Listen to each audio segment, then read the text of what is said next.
Welcome to Burlap Teachers. Enjoy the video. You need admin rights and a restore point before you edit the registry. This prevents accidental system damage.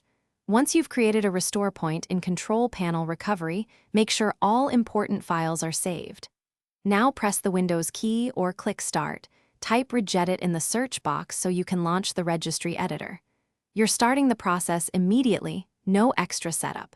If prompted by User Account Control, approve the action so Regedit can open with elevated privileges. Once Regedit is open, you'll see a hierarchical tree of hives on the left. Expand H-key local machine or H-key current user depending on the target. You should navigate deliberately. Click each folder to reveal subkeys and values.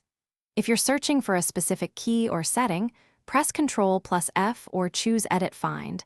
Enter the exact name or part of the value to move quickly. Make sure to verify the path shown in the status bar so you edit the correct key and avoid unintended changes. You'll make changes one key or value at a time. Right-click the key and choose Export to back it up before you edit because that reg file is your undo. Then double-click a value, change the data precisely, and press OK to commit the edit. Once done, close Regedit and restart the app or system that depends on the setting.